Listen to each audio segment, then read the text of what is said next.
Alrighty, hello there. We are coming up to 7 o'clock and my name is Connie Williams. I am here from the Sonoma County Library, the Petaluma History Room, and I want to welcome you to this evening. A delightful speech we're going to hear from our speaker, John Sheehy. Let me introduce you to John, but before I do that, I'm going to just say a little something about our other sponsor, the American Association of University Women. The Petaluma branch was established in 1955, and they are co-sponsoring this with the public library. The mission of the AAUW is to advance gender equity for women and girls through research, education, and advocacy. So we're certainly going to hear about a woman who made things happen. The Petaluma History Room, the other co-sponsor, is one of 3 special collections of the Sonoma County Library, including the History and Genealogy Library and the Wine Library located at the Healdsburg Library. You can stay current with news on my blog, which you can find at the Petaluma History Room page of the Sonoma County Library. But we're here to hear John. John Sheehy is a 4th-generation Petaluma native. John spent the bulk of his career as an editor and a publisher at magazines ranging from Time Inc. to Utne Reader, Fast Company, and Dwell. He is the co-author, along with photographer Scott Hess, of the book On a River Winding Home, Stories and Visions of the Petaluma River Watershed, which was given the award from the Gay LeBaron's Award in 2019 from the Sonoma County Historical Association. He is also a recipient of the Petaluma Good Egg Award. John's stories of local history have appeared in the Argus Courier, the Press Democrat, the Sonoma Historian, and on his blog, petalumahistorian.com. He and his wife live on Sonoma Mountain, not too far from where his great-grandfather settled in 1863. I'm going to hand this over to you, John. The evening is yours. Thank you so much for joining us. Thank you, Connie, and thanks to the American Association of University Women for having me this evening and sponsoring this talk about one of their former members. I'd like to begin this evening with a question, which is, what attracts you most to history? For me, it's the story of individuals who creatively respond to circumstances and conditions in which they find themselves. Tonight, I'm going to share with you the story of one such person, Helen Putnam, a woman who exhibited not only creativity in the circumstances she encountered, but a level of dedication and resolve that not only changed history for Petaluma, but for cities across the country.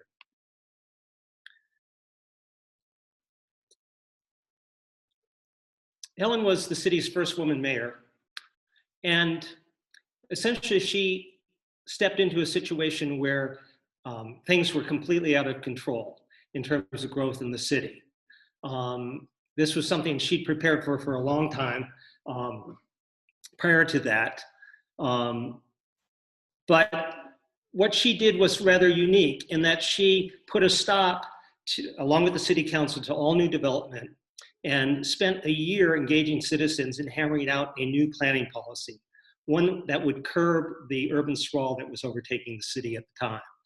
That planning process not only united a city that had become increasingly split between its east and west sides, but it demonstrated that nothing gives people a better sense of belonging than a chance to shape the community in which they live. The plan emerged from the public process was revolutionary, generating a legal battle with developers that unfolded in a series of dramatic twists and turns over the next 3 years, going all the way to the Supreme Court. It was surprising in a way because Helen Putnam was not an activist or a revolutionary. She was a moderate and known for her ability to bring disparate groups together in forging compromises. As her newspaper delivery boy when I was growing up in Petaluma, I knew her, like most, as the nice lady with the bracelets. But once Helen committed to a course of action that she believed in, another side of her personality kicked in, one best expressed by her favorite motto, full speed ahead. Stylish, charismatic, and strikingly tall, from the moment Helen Dumont arrived in Petaluma in 1931, she became known for her ability to infuse energy into every room she entered, Born in Bakersfield, raised in Alameda, she came to Petaluma at the age of 22, fresh out of UC Berkeley, with a degree in education, and went about teaching elementary school before moving on to teach at the junior high. A classically trained pianist, during the 1930s, Helen played in a musical trio that performed at gatherings around town, including those of the Business and Professional Women's Club, who planted the seed in her mind that women had an obligation to render public service to their communities.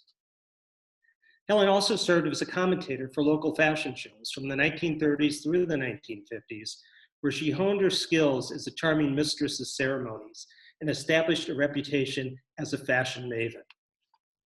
In 1937, she married Petaluma native Rutherford Putnam, also known as Rudd, the manager of an auto dealership, and moved into the family home at B and Fair Streets, which became another motto of hers, Be Fair.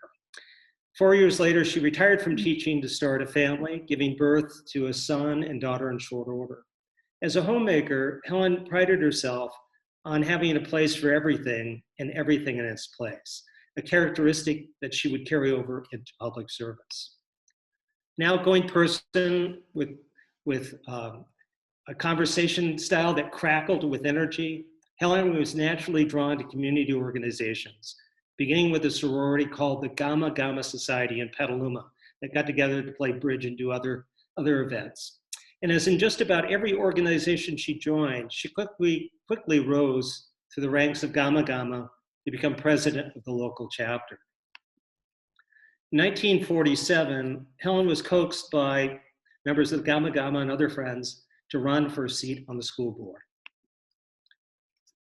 Only the second woman ever elected to the board, her colleagues immediately recognized her leadership ability and appointed her to serve as president, a position she would hold for the next 12 years. Helen immediately jumped into the hot seat of the pressing new challenges of growth facing the school system. Immediately following World War II, California discovered a second gold rush, suburban housing. In Petaluma, as in other cities on the outskirts of urban areas like San Francisco and Los Angeles, an influx of discharged servicemen from all over the country were moving into town with their young families, creating a housing crisis. To help address the crisis, the federal government subsidized developers to build them suburban tract homes. And they also provided the vets themselves with low-interest VA loans for buying the homes with absolutely no down payment.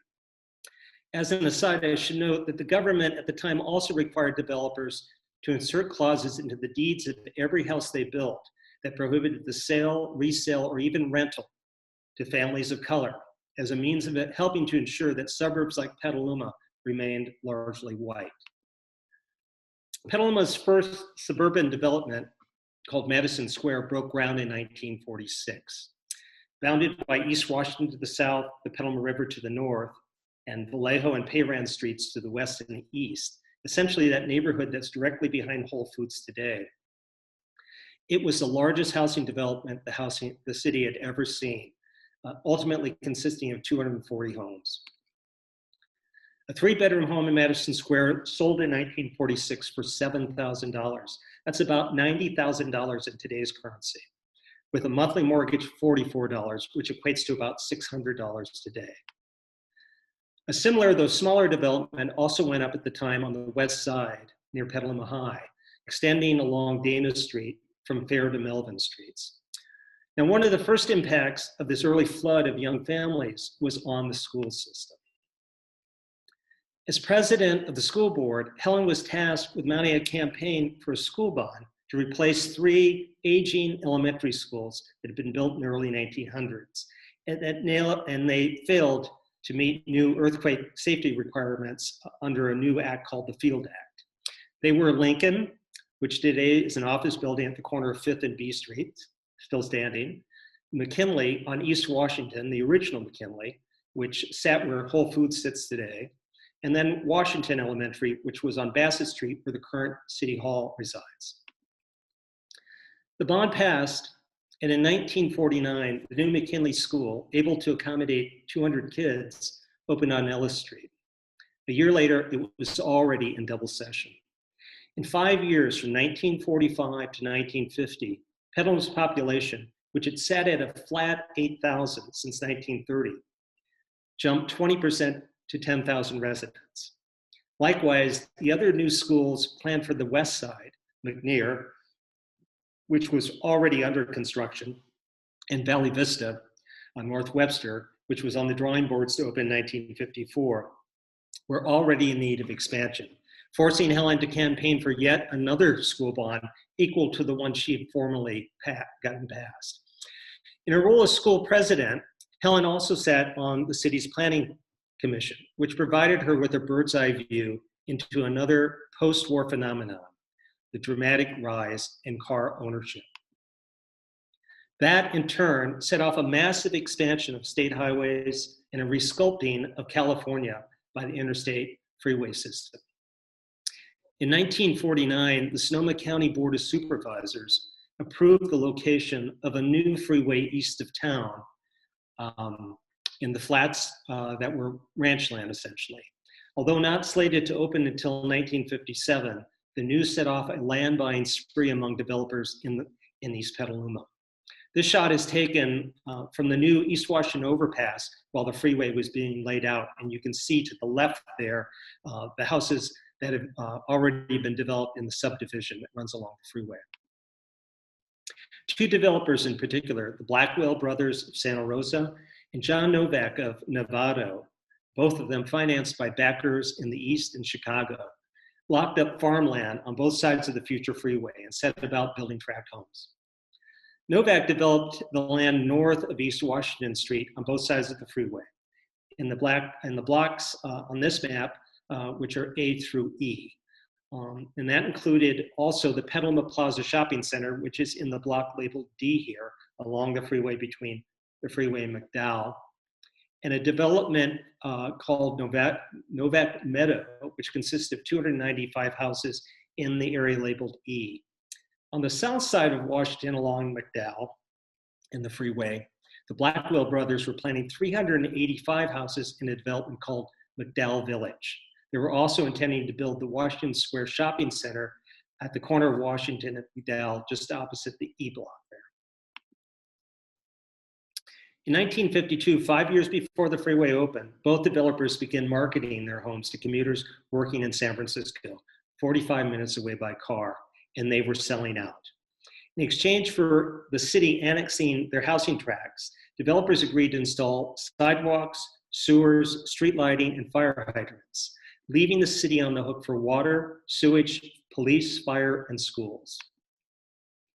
By 1954, the city had annexed another 1,800 acres for new subdivisions on the east side, and also approved west side developments on La Cresta, Sunny Slope, and Cherry Hill.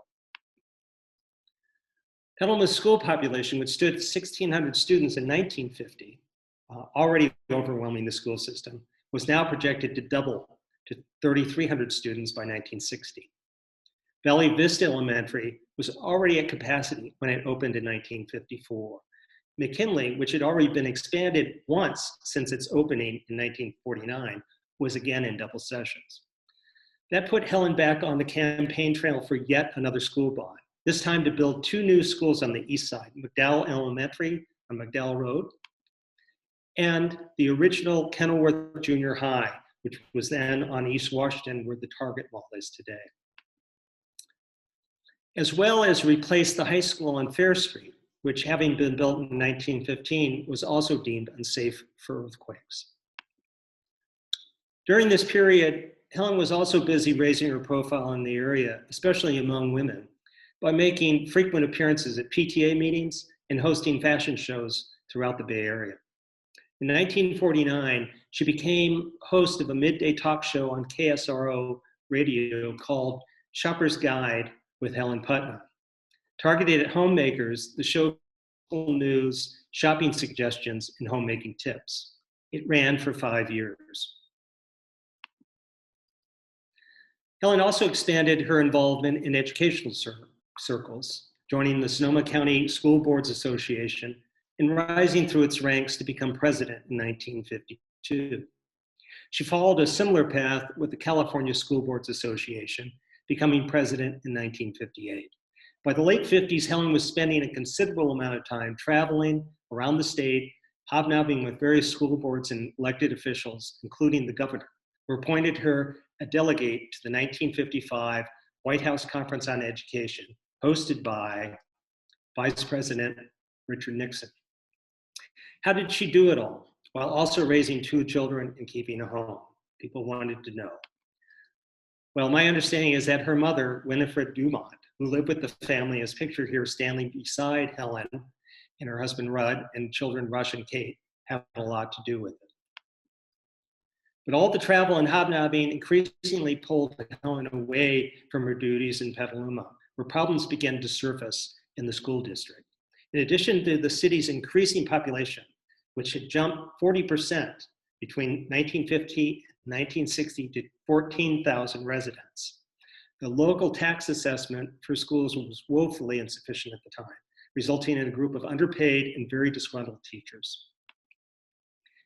In May of 1959, Helen campaigned for increasing the tax assessment, as well as for yet another large school bond to replace the junior high, which then resided on Fair Street behind the high school, and to also build a second high school on the east side, which a decade later became Casa Grande. The tax assessment passed, but the school bond did not, as voters made it clear that they wanted a change on the school board. A month later, they got it. Running for her 4th term as president of the board, Helen was trounced along with another incumbent up for re-election. 6 months later, their elected replacement succeeded in passing a new school bond that was twice the size of what Helen had been asking for. Now, after her defeat, Helen returned to teaching elementary school, first at Marin School and then Law School. She also tried her hand at politics, campaigning for the Democratic nomination to a state assembly seat, where she placed 5th in a field of 5. In 1963, she was appointed principal and 1st grade teacher at Two Rock Union School, west of Petaluma, a position she would hold for the next 15 years. In 1965, after wading back into politics as president of the local Democratic Club, she decided to throw her hat into the ring as a candidate for mayor, campaigning on 3 primary issues. 1, attracting clean, light industry to town to generate jobs. 2, developing the Petaluma River into a business and recreational heart of the city, and rebranding Petaluma as a river town as opposed to a chicken town, given that the poultry business had died after World War II. And 3, maintaining the city's identity in the face of encroaching suburbia. The catchphrase at the time was, "Let's not become another San Jose." What Helen said at the time running for mayor is, the type of growth I'm interested in is growth that retains Petaluma's rank as a first-class city, not as a bedroom. Elected Petaluma's first woman mayor, or electric mayor, as a 2nd grader dubbed her, mispronouncing the word elected, Helen was often showcased in the national press with a handful of other trailblazing women mayors. An informal survey conducted at the time by the Associated Press, including Helen, found that the typical woman mayor was energetic but calm, outspoken but objective, and never lost her cool in public. Many had backgrounds as teachers, which imbued them with talents of fierce dedication, idealism, organizational ability, and a human concern for the people side of problems. One mayor also noted that in dealing with the growth of her town, she had a lot of experience dealing with gangly teenagers going through adolescence. Typically, the first woman mayor elected of their city, the women all made a point of asserting their femininity and maintaining a ladylike dignity.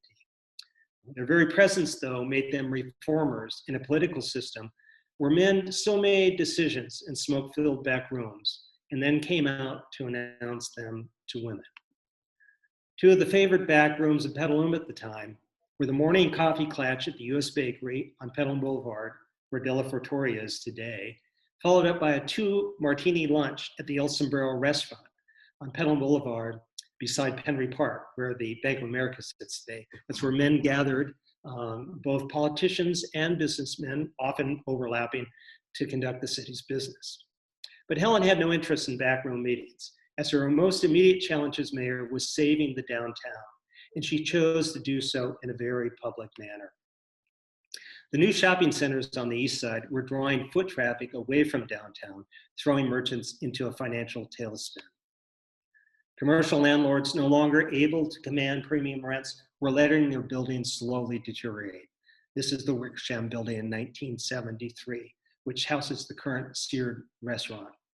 East Washington Street, meanwhile, the sole two-lane thoroughfare, only 2 lanes at the time, connecting the east and west sides of town, was chronically congested.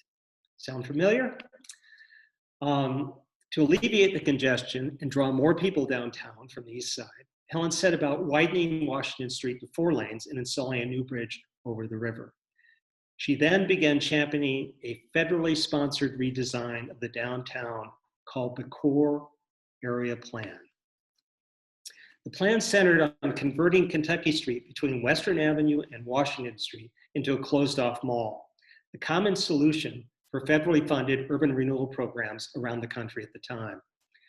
Parking from the mall would be provided by demolishing all the buildings on the east side of Keller Street, across from the Showcase Theater today, between where the parking lot is and the Keller Street Co-work building sits today, all raised for parking. Plan also called for demolishing all the buildings along the east side of Petaluma Boulevard from D Street, where the theater district sits today, to Oak Street, where the car wash currently resides, and where they're now building a new development. And replacing that with a 6-lane thoroughfare that ran adjacent to the Petaluma River with a pedestrian walkway between the river and the thoroughfare. So down here, you see the river off to the left. There's a little pedestrian walkway here, 6-lane thoroughfare, parking, and then the buildings on Petaluma Boulevard on the west side, like the Oddfellows Lodge across the street there. In June of 1969, the core area plan was submitted to voters in the form of a bond issue and narrowly rejected. In the same election, Helen was reelected to a second term as mayor by a very, very slim margin. During her second term, Helen changed her stance on downtown development from destruction to restoration, embracing the local heritage home movement, which had been formed following the demolition of the Healy Mansion on the corner of Washington and Kentucky Streets to make way for a gas station. It's now an empty, polluted lot. She also worked with restoration developer Skip Summer, who she brought to town to help revive the historic downtown, beginning with the conversion of the Petaluma Mill into specialty shops, and then having Summer relocate 2 Victorian mansions that were slated for demolition to make way for a Wendy's restaurant and a 7-Eleven, moving them to the Turning Basin and converting them initially to a restaurant, now offices. Meanwhile, on the east side, which had continued apace at an average of 300 new homes a year during the 1960s, suddenly accelerated. In 1970, builders erected almost 600 homes, with another 900 approved for construction in 1971. The town's population, which stood at 14,000 in 1960, had almost doubled to 27,000 by 1970. With 16 new subdivisions then under construction, another 5,000 residents were projected by the end of 1971, which would bring the population up to 32,000. In the fall of 1970, the City Council was also asked to review a slate of additional development proposals, which, if approved, would increase the city's population by the end of 1972 to 37,000. So we've gone from 14,000 people in 1960 to 37,000 people possibly by 1972. Why the sudden acceleration development? Well, the answer was water. Prior to 1960s, Petaluma's primary water supply was drawn from wells on the east side and the headwaters of Adobe Creek on Lafferty Ranch. In 1961, the City Council agreed to build an underground aqueduct that diverted water to town from the Russian River via the newly constructed Coyote Dam on Lake Mendocino. Additional capacity was added as well by the Warm Springs Dam, on the Russian River in 1962, but that was held up by environmentalists and slow growth activists till being activated in 1982. The original Russian River aqueduct from Coyote Dam extended as well down to Novato, but no further into Marin County. That served as a natural limit on suburban development in southern Marin, which in turn raised the cost of land there. That meant that a home buyer could get quality and same size home in Petaluma for 20% less than they would have paid in Marin. With new tract homes selling in Petaluma in 19 for between $25,000 and $35,000, or equivalent to $150,000 and $200,000 in today's currency, that represented a sizable savings. But while Petaluma had plenty of water thanks to the Russian River diversion, it didn't have adequate sewage treatment.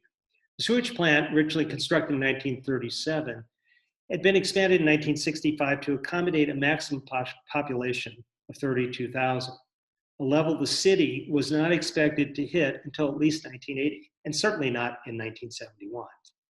The soonest an expansion could be made to the plant was 3.5 years away. That put Helen and the city council between a rock and a hard place. In January of 1971, they declared a moratorium on further land annexation and zoning changes. They also hired a San Francisco consulting firm to recommend revisions to the city's 1962 general plan. The consultants began by surveying residents. They found that a majority agreed on 4 things. They wanted light industrial growth for local jobs. They wanted open space for surrounding agricultural land. They wanted a permanent greenbelt between Petaluma and Novato to the south, Rohnert Park, Cotati, and Santa Rosa to the north. Most importantly, they wanted controlled growth with a target population no more than 40,000 people, considerably lower than the ultimate population of 77,000 that had been envisioned in the city's 1962 plan, and that probably wouldn't be reached into the year 2000. Their position became painfully clear in 1971, in June of that year, when the mayor and the city council put a $2 million bond issued before voters to be matched by federal funds to expand the sewage plant to accommodate a maximum population of 100,000 people. It was soundly defeated.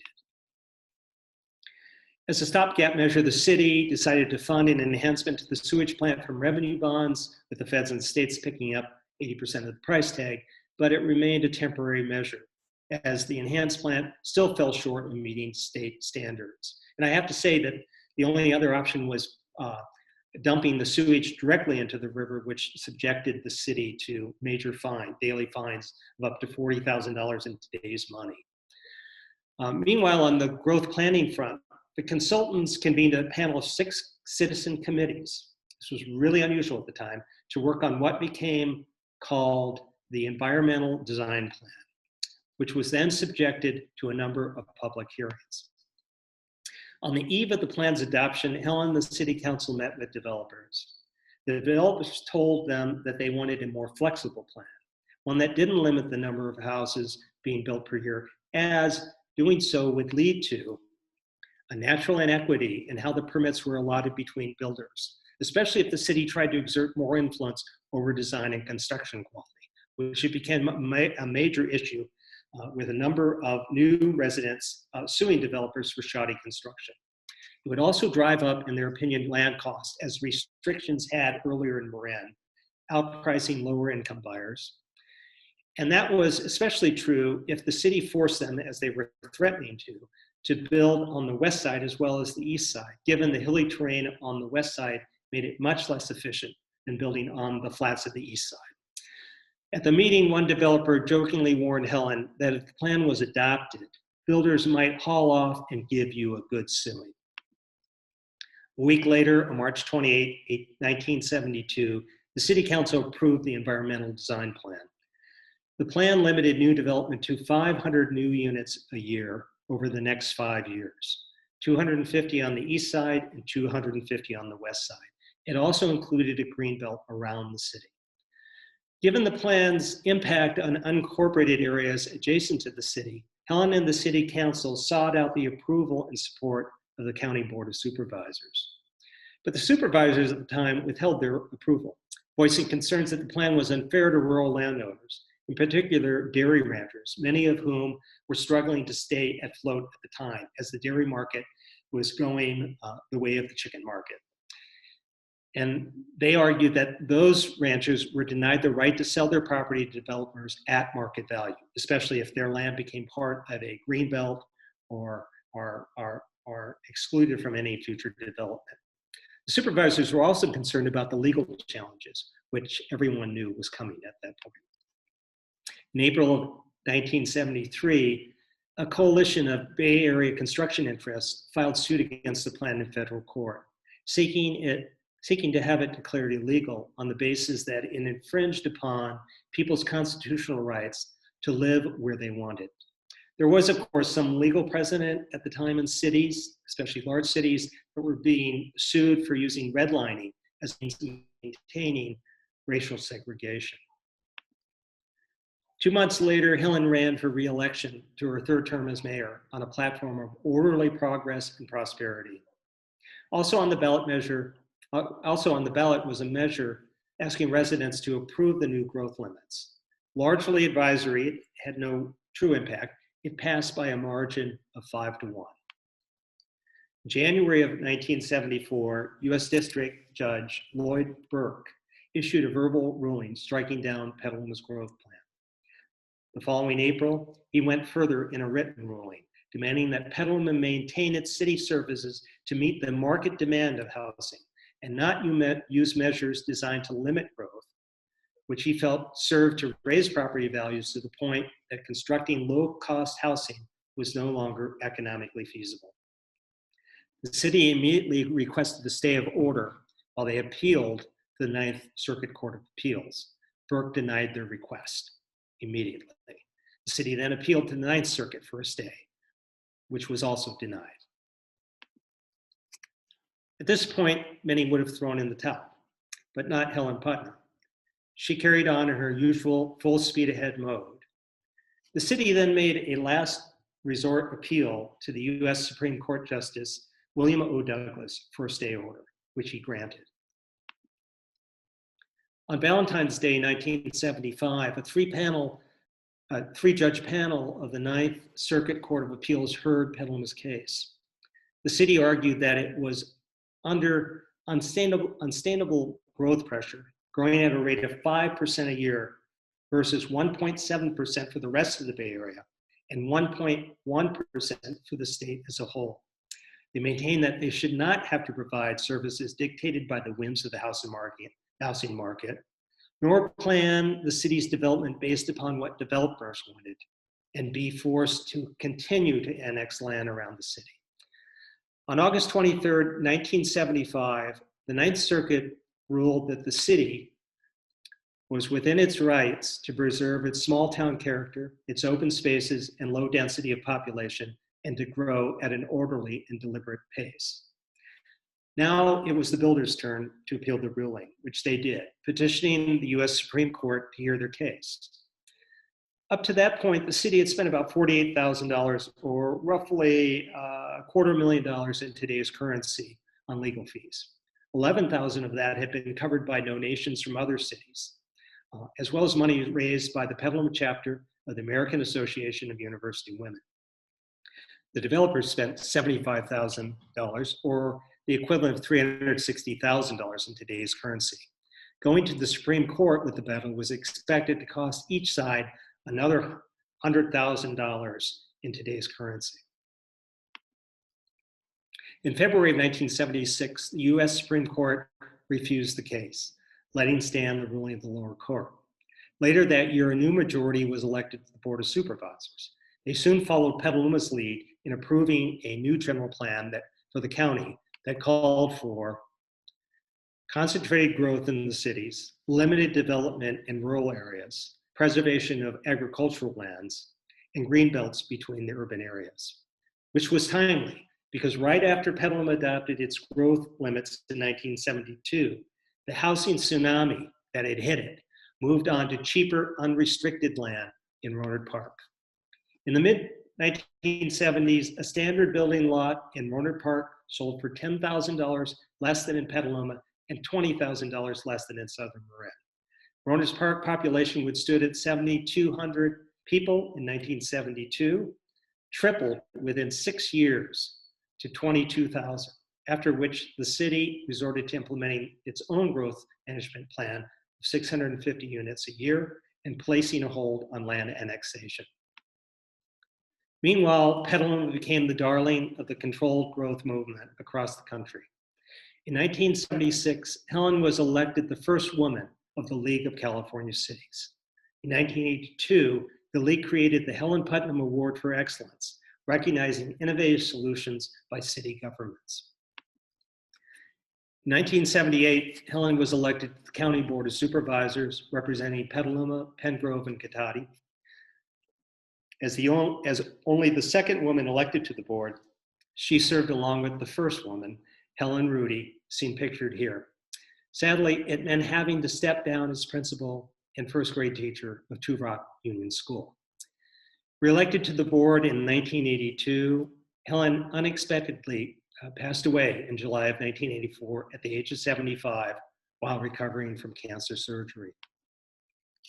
A few months before she died, Helen addressed a black tie fundraiser in Petaluma for California Governor, Lieutenant Governor Leo McCarthy, sponsored by the Petaluma branch of the American Association of University Women. "I'm proud," she told the gathering, "very proud, that everything I've done in my adult life, no matter how it turned out, I've done right here in this town." It was, McCarthy later remarked at her memorial, like witnessing a real-life character from Thornton Wilder's play, Our Town. Thank you very much. Thank you, John. Thank you so much. I have a couple of questions here that have come your way, but what a personality and what a growth. So are you ready for questions? Yes. Okay. The first question centers on that core plan that came out that was rejected on a marginal basis. Was there community backing to that? Was growth beginning to become an issue, or was it just happened that way and that set the growth mindset or no growth mindset? I think it was a desperate move on the part of merchants and a lot of people, business people in Petaluma, because property values were dropping. And as I noted, a lot of the landlords, it wasn't worthwhile fixing up their properties. And what you saw was the city going around and auditing at that time a number of the buildings that were falling short of fire code and other regulations. So there was a lot of demolition going on of a lot of old standing buildings in town because nobody was willing to fix them up at the time. And that became a real concern. There was another concern that property values on the west side were dropping because everything was moving to the east side. And once you lost the downtown, there were other cities in America at the time like Petaluma, that historical downtowns that were just abandoned and boarded up. And Petaluma was on the verge of that. So I think that, along with the national mood for urban renewal, if you go to a number of cities, you'll see that they attempted to do all these closed-in malls, most of which failed miserably. I think it was just the trend at the time, and people were just desperate to do something different and revive the downtown. The Golden Eagle Mill, which is right across from the river today, was built in 1967, and it was seen as a means of bringing people to the downtown again, with having a mall right beside the downtown. So I think the town was split, as it was seen. The core area plan very narrowly was defeated. Could have gone very much the other way. Yeah, gosh, think of all the buildings that we love so much now that is characteristic of our town. Another question is that you had mentioned that she talked about moving the central PR aspect of Petaluma from eggs to the river. Was that hand in hand with this change at that time, or did she have that in mind from the beginning, and her first thoughts out of the bag were to do that river frame that you mentioned, where there was the highway and the river walkway. Right. Well, she ran for mayor in '65 with that as her position, and all the PR going out from the city at the time, the Chamber of Commerce, what the equivalent of Downtown Association, whatnot, still had a lot of chickens and eggs, and still played to that old storyline in the city. So she very much saw bringing everything back to the river, and before the egg boom, I like to tell people. There was a city here before the eggs, okay? And the egg boom was actually just a very passing phase that the city went through. But from 1850 to 1900, we were a very active river town. And not just feeding San Francisco, we were exporting our grain, mainly wheat. 80% of it went to the international markets in Liverpool in Australia. So we were literally an international river port, and that's what built this town. And interesting thing, when in the 1950s, when Helen was going around to PTA meetings, she often gave history lessons about early Petaluma, and she focused on those river days in the 19th century. So I think she herself was very rooted in that, and she saw that as a means of bringing the storyline of Petaluma back to the river and back to the focus on the turning basin. So that was in her mind in '65 when she started down the path of the court, and then shifted, after that failed, after the Healy Mansion came down, which caused a huge outroar, she shifted gears and got into restoration. Oh, how serendipitous that you're giving your talk about the river and the centricity of it as our dredging is completed, and we can begin to look back again, huh? Yes. Okay.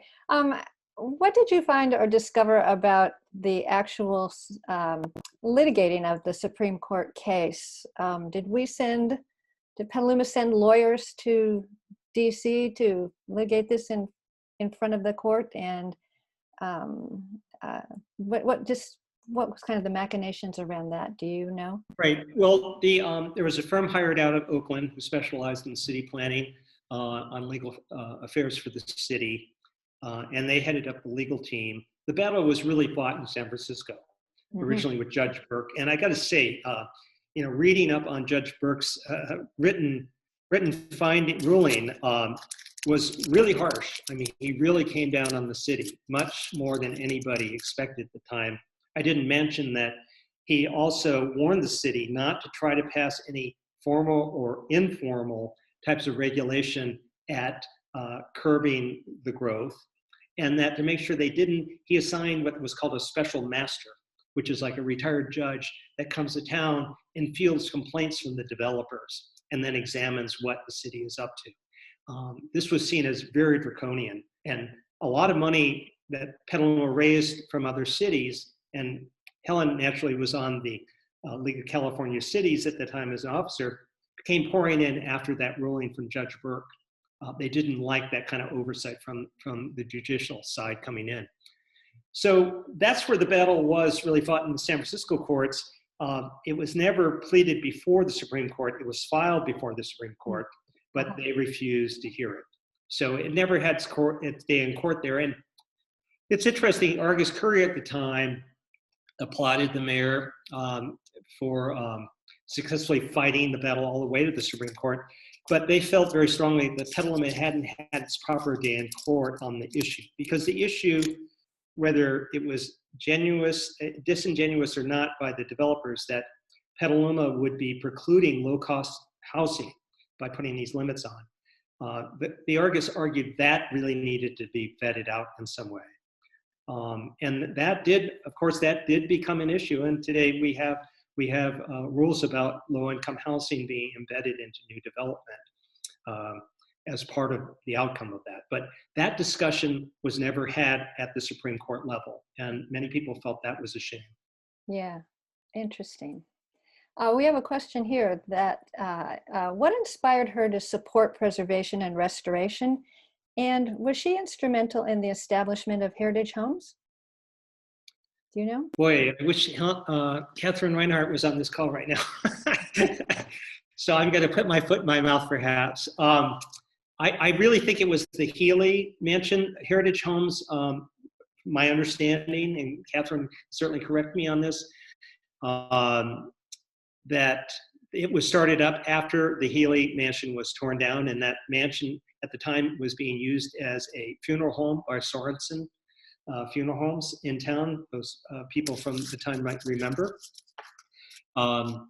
And I think that just rallied a lot of people around restoring a lot of these, not just the old Victorian commercial buildings, but the old Victorian homes.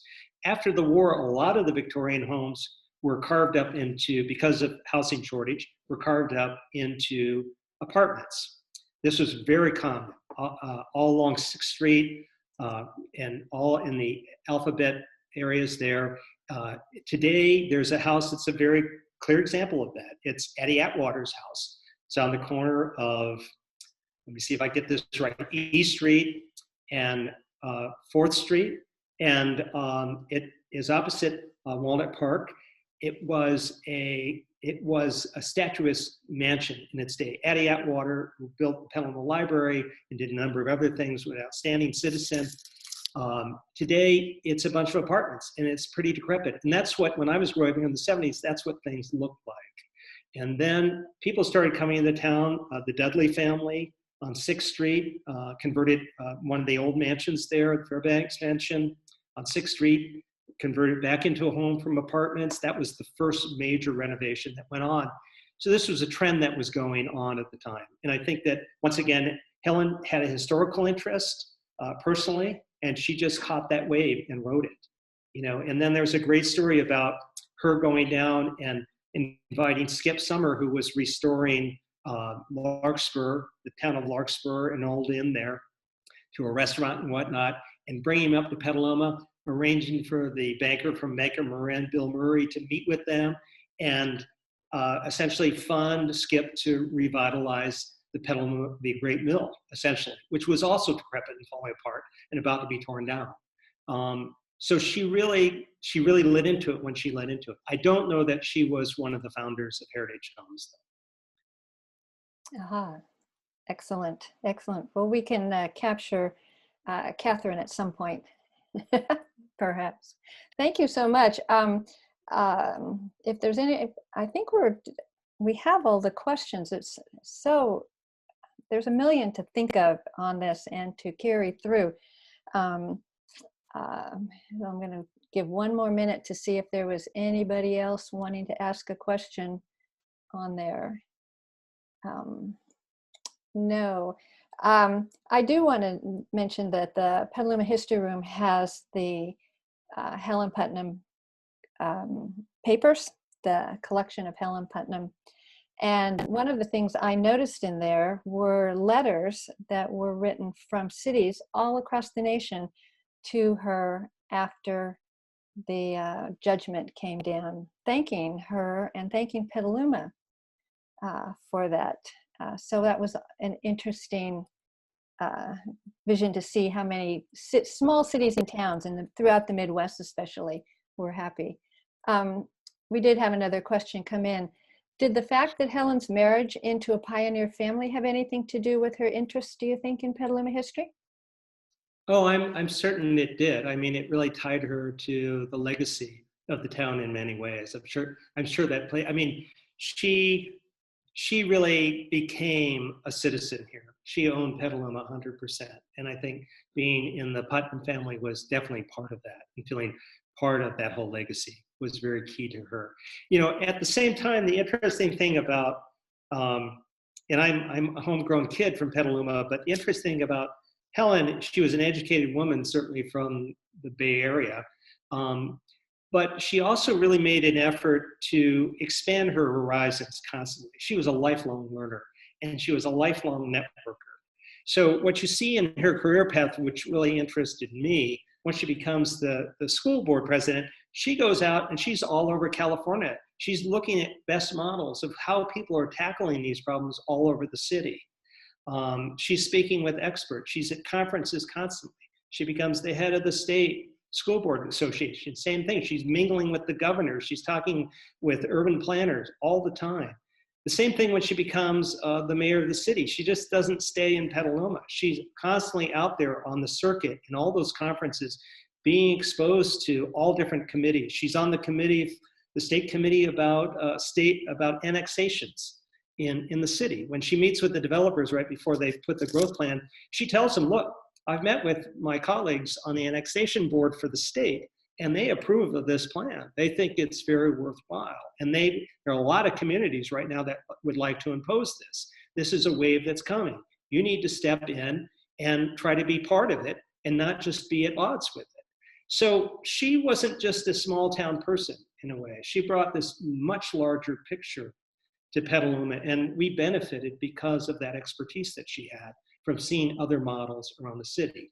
So when you mention all those letters coming in, they were just people sending anonymous notes to her. They were people who knew her all around the state, yeah, in all the city governments, all the school boards. They knew her nationally as well. And after this, after the Supreme Court judgment that they would not take up the plan, she became like a rock star around the country, essentially, in urban development. Yeah, that's true. All of those letters were personal and friend oriented. I will say that. Before we wind it up, I'd like to just ask you one last question, which is, as you look around Petaluma today and the issues that we are facing growth-wise and land use-wise, where do you see Helen Putnam's legacy, and as well as the growth initiative legacy today, and where do you see us going? Well, I see a big footprint from Helen here. I mean, the fact, researching this whole period in the 1970s, I have to say for me, and I was a teenager at the time and not up to speed as much as I wish I had been, but it's rather depressing to see what was going on here. It was really helter-skelter. It was out of control. And I think the fact that we have grain belts alone between these cities is part of her legacy. The fact that we now have infill going on and defined city limits is part of her legacy. Right before the county board adopted their general plan, the whole area along between Petaluma and Pengrove was slated for a 900 home subdivision, essentially, and along Pepper Road, essentially. And that was going to be a go, and that would have posed incredible problems from Roar Park to Petaluma. We would have been like San Jose. That's where we were going. And we were on the verge of that happening, very close. And so I think what Helen did happened in the nick of time. A lot of people think she was not a no growth person. She accepted growth. She just wanted orderly growth. But she wasn't opposed to growth itself. And so the fact that, we have an urban growth boundary that was initiated in 1998, and we have a general plan which maintains that and is coming up on a renewal, I think those all come from Helen's legacy. And the fact that the city, as I said at the beginning, the fact that citizens can contribute to the makeup of their city now, as frustrating as it is, and there's a lot of pressures on housing, and it's very frustrating to be in that mix, it's a great honor to be engaged in that as a citizen. And that didn't happen prior to Helen and Petaluma. So I think hats off to her, we owe her a great deal. Absolutely. And here's a mention too that the museum's current women's suffrage exhibit is dedicated to Helen, along with Lynn Woolsey. And so if you have a chance to stop by the museum and take a look at that, that would be, it's a beautiful and wonderful exhibit. Thank you, John, so much. I really appreciate that, hearing about Helen and hearing about that growth and kind of cementing what that time period was actually like. Before we leave, I want to mention that you can read more of John's stories at his blog, petalumahistorian.com, and put on your calendars to drop back by on October 28th for another very interesting, very informative, and wonderful speech by John about prohibition and women and things you never knew. Thank you all for joining us. Thank you all. Have a great evening, and we'll see you on the 28th. Thank you. Bye-bye. Bye-bye.